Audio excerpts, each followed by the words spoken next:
Estamos de volta no Antenados na Geral Terceiro Bloco. Estamos falando sobre dinheiro, sobre posses e como devemos lidar com toda essa situação. Deixa eu jogar uma problemática para os pastores aqui, que eu acho interessante. Me enviou essa pergunta pela internet e sempre o pessoal toca nisso sobre a igreja de Atos. Né, que André, e as pessoas falando, André, sempre vejo um monte de pastores, até no Antenado já teve debate sobre isso. Não, porque temos que ser igual à igreja de Atos, não sei o que. Eu me lembro até um debate, o pastor falou, então, pastor, faz o seguinte, aquele carro que o senhor veio para cá, para a televisão, vende ele, dá para os irmãos comprar bicicleta. Se a gente quer ser, então vamos ser todos igual à igreja de Atos. Mas o interessante é que quando a gente lê um pouco sobre a igreja de Atos, a gente pensava, mas tinha que ser assim. Não. Se você for lendo um pouco assim, não eram todos que eram assim. Por exemplo, e aí eu vou falar do outro, que o pessoal também erra um pouco. Ananias e Safira, que ele falou, vocês querem participar aqui? Daí, faz o seguinte, vende tudo que vocês têm e doem. E o interessante foi o seguinte, eles não morreram, não aconteceu o que aconteceu com eles porque eles eram ricos. Porque se eles quisessem, eles não podiam ir para a igreja, ficavam com o bem deles e acabou, não dava nada. O problema foi que eles mentiram. Eles disseram, olha, eu vou dar tudo que eu tenho. Pegaram o rendimento mensal e está aqui, isso aqui é tudo que nós temos. E era uma grande mentira. Está aí um pouco sobre a questão do apego. Quando a gente tem muito também, aí, por isso que a Bíblia não condena, mas ela alerta. Olha, quando você tem muito, porque uma coisa é você tirar o dízimo de R$1.000 e dar 100. Outra coisa é você tirar o dízimo de 1 milhão e dar 100 mil, meu irmão, dói na carne. Então, assim, existem situações que são interessantes, é bom a gente interpretar, mas como é que vocês têm a dizer? Porque, assim, é interessante, a gente pega um pouco de igreja de Atos, que hoje é uma das igrejas mais citadas. Temos que ser igual a igreja de Atos, que tinha um pouco desse tipo de prática deles, não é uma regra. Quando eu venho um pouco para o protestantismo e toda a ideologia do protestantismo, da qual nós somos oriundos, ela vem junto com a ideia da reforma, ela vem com uma ideia que é talvez a ideia de economia que nós temos hoje, que é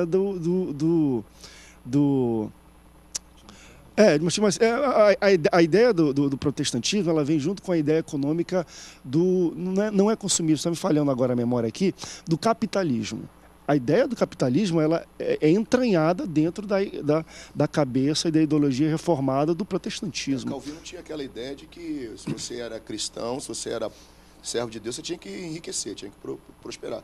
Era uma das ideias de Calvino. Ou então você tem que lutar e batalhar e você vai vencer. Isso não foi ruim, né? Porque na história da igreja, o que acontecia? Isso construiu um pouco o catolicismo sempre ocupou os grandes centros e as igrejas protestantes eram periféricas. Se você visitar não só o Brasil, mas outros países da Europa, no centro uma igreja romana e na periferia as igrejas evangélicas. Então essa mentalidade que veio com o tempo mudando, sendo reconstruída e dilapidando aquela forma de outrora, de que o crente, né, ele teria que ser pobre e laico, né? Isso agora até o último século era assim. Desprovido de... Os crentes eram chamados de povinho. Exatamente. A gente tinha essa... Eu só levantei porque achei interessante. Antes era vende tudo e divide, mas a ideologia econômica que vem por trás do protestantismo é o capitalismo. Isso aí em estudo, você estuda, sim. Um vai de mão dadas com o outro, no sentido de você tem que trabalhar para você vencer e crescer na vida, e você vai crescer e vencer na vida. Né? Parece ser antagônicos, é interessante. Olha, a própria vida de Jesus mostra que ele começou morando em Nazaré, certo? Mas depois diz que ele comprou uma casa na beira da praia, mas tem gente que não vê isso aí, entendeu? Outra coisa também, nós vemos que o apóstolo Paulo, às vezes não fazia rede, apóstolo Paulo, mas também ele recebia salário das igrejas. E as igrejas de Atos dos Apóstolos, ela era fundada com dízimos e ofertas, que tem um grupinho aí dizendo que não precisa dar dízimo e oferta, tudo errado, entendeu? As igrejas foram fundadas com dízimo e oferta, não com dinheiro sujo, com dinheiro de Deus. Outra coisa também, avivamento, Atos dos Apóstolos, gente, vê o que é. Eles iam lá fazer o quê? Eles iam fazer a festa da colheita, tá entendendo? A festa que depois da Páscoa era 3 festas junto. Era a festa da colheita, era a festa das primícias, que tinha que dar o primeiro para Deus, a primeira colheita para Deus, e a festa das cabanas, né? Ou melhor dizendo, a festa dos tabernáculos, que eles teriam que levar o dízimo e oferta no tabernáculo. Festa de avivamento não existe sem primeiro você dar uma oferta a Deus. Toda adoração tinha uma oferta. Aí Abel adorou a Deus, foi lá e deu uma oferta. Noé adorou a Deus, deu uma oferta. E tem gente que não quer dar nada para Deus. Está tudo errado. Não existe avivamento sem oferta. Outra coisa, Não existe prosperidade sem você abrir mão, sem você ser liberal, sem você abençoar a obra de Deus, sem você abençoar o próximo. Tem uns que dizem assim, não, é um egoísmo tão grande, para mim, é só Deus me abençoando. Aí Deus fala assim, agora tu pega aí o dinheiro que eu te dei, ajuda aquela irmã a pagar a geladeira. Meu Deus, será que isso é de Deus? Vamos orar para saber. 300 orações, 400 jejum, para saber se aquilo é de Deus. Do acumulador é de Deus. Próspero. E nós temos que saber que, para você receber, você tem que primeiro abençoar Deus. Eu não entendo assim não, André. Dízimo de R$10 é R$1. Dízimo de R$1 milhão não dá nem bolso, não. Porque a pessoa ganha 1 milhão, e como é que a pessoa vai doer no bolso se ela ganhar 1 milhão? Entendeu? Então ela dá o dízimo de R$1 milhão, para ela não é nada, porque ela ganhou 1 milhão. Agora, por que a mentalidade do povo não muda? Porque muitos são egoístas. Na hora de receber, ele recebe bem. Na hora de dar, é um problema terrível. Vê se alguém quer contribuir aqui num programa como esse. Agora tem uma coisa, um programa evangélico. Peraí, agora tem que falar. Isso aí eu tenho que falar. Peraí. Isso eu tenho que falar. Programa evangélico, programa que não faz propaganda de bebida, de cigarro, que bota mulher nua.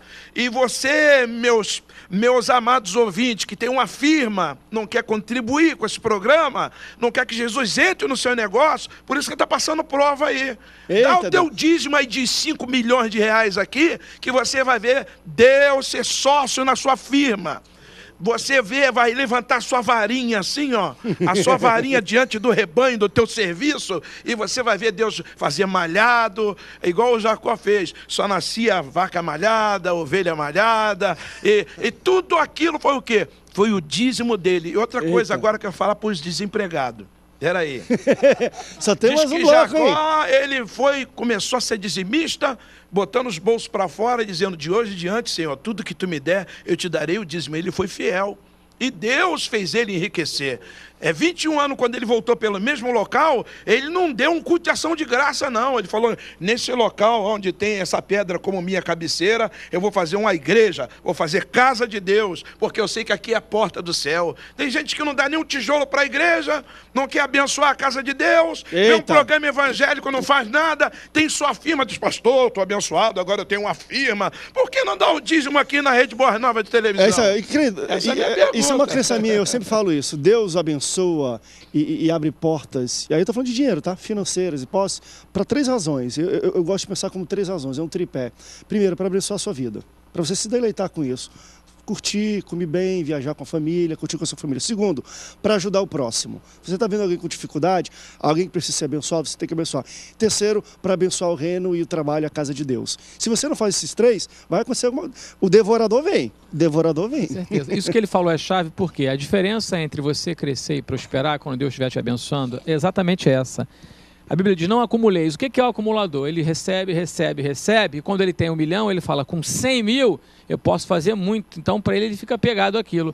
Agora, o camarada que não é o acumulador, o que ele faz? Ele recebe, ele ouve essa palavra que o pastor deu aqui, ele vai e oferta, ele vai e se desprende. Aí Deus dá mais para ele. Então, ele prospera num sistema diferente daquele do acumulador. E tem uma mentalidade... Quem quiser achar a sua vida, inclusive financeiramente falando, né? Perda lá, e aquele que perder por minha causa, esse vai achar. Esse é o sistema do reino de Deus. Deus só trabalha com aquilo que é ressurreto. Tudo tem que passar por essa ressurreição com Deus, inclusive nossa vida financeira. Senão a gente vai se apegar. Tem momento na nossa vida que Deus deu algo para cada um de nós, que Deus vai falar, então, meu filho, talvez você tenha que dar isso. Então essas vão ser as maiores ofertas. E aí Deus vai fazer você prosperar. Então o sistema de crescimento do acumulador e do verdadeiro próspero diante de Deus é bem diferente. Isso que ele falou é Eu concordo com o pastor, né, a colocação dele. E realmente é isso. Você precisa utilizar aquilo que Deus te dá, né, aquilo que Deus te proporciona adquirir, para abençoar o reino e abençoar outras pessoas. Agora, porque se você não faz isso, né, você está indo contra aquilo que Jesus ensina, aquilo que o mestre ensina. E aquilo que a igreja de Atos praticava, né, que o André colocou aqui no início. A igreja de Atos, né, o sentido, o desejo era o quê? Era repartir com aqueles que não tinham. Era fazer com que aqueles que não tinham viessem a ter. Agora, a mentalidade evangélica, ela vem mudando, isso é importante também ressaltar, para o bem do próprio evangelicalismo. Porque antigamente eu me recordo que quando um pastor ele aparecia de carro, era um escândalo. Quando eu comecei meu pastorado há 21 anos atrás, eu me lembro que um membro da igreja me procurou e falou assim, Bispo Alexandre, ora por mim que eu quero trocar de carro. Na época eu não tinha carro. Aí eu falei para ele, não, meu irmão, vou orar. E eu orei com muita vontade, ênfase e fé. Aí eu falei para ele, poxa, irmão, você é tão meu amigo, eu vou te pedir uma coisa. Ora por mim também, porque eu gostaria de comprar meu carrinho. Aí ele virou e falou assim, não, você não pode ter carro. Vai escandalizar, eu me lembro disso. E Deus, né, me prosperou na minha profissão como advogado e graças a Deus hoje eu sou uma pessoa próspera, mas eu me recordo que na época ele ficaria escandalizado se eu tivesse carro.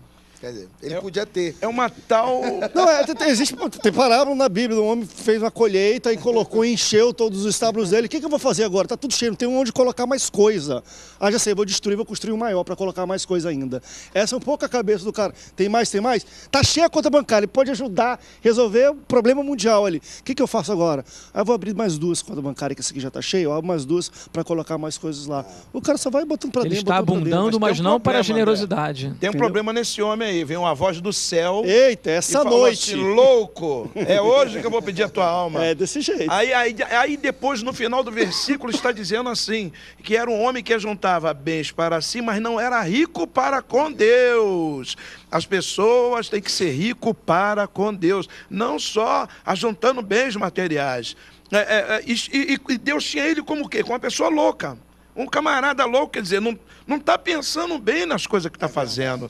Ele teria que ajudar na obra de Deus, teria que ajudar o próximo, ele teria que olhar para Deus e ser rico. A riqueza não pode nos afastar de Deus. Diz que Jeremias, ele lutou com os falsos profetas porque Deus levou o povo, tirou o povo do cativeiro, tirou o povo lá do Egito, trouxe para a terra prometida, abençoou, o povo virou as costas. Aí Jeremias começou a dizer, vocês, por causa desse negócio aí, vão entrar em cativeiro. 70 anos vão passar na Babilônia. E, coitados, sujaram o profeta de lama. Tem gente que está assim, sujando o outro de lama, sujando o seu carro de lama, sujando a sua vida de lama, porque você está falando a verdade. Mas diz que a riqueza deles, fizeram ele virar as costas para Deus. Aí passaram 70 anos lá, para aprender com os ímpios, É por isso que a gente não pode dar ênfase à questão da aquisição de bens. A gente tem que ensinar o povo o quê? A temer a Deus e amar a Deus e a trabalhar. Deixa eu terminar esse bloco citando 2 pessoas que são grandes homens conhecidos, um na área de teologia, outro um dos maiores, se não o maior empresário que já existiu em todos os tempos. E um inspirou o outro. John Wesley, certa vez, falou o seguinte: ganhe tudo que você possa, economize tudo que você possa e doe tudo que você possa.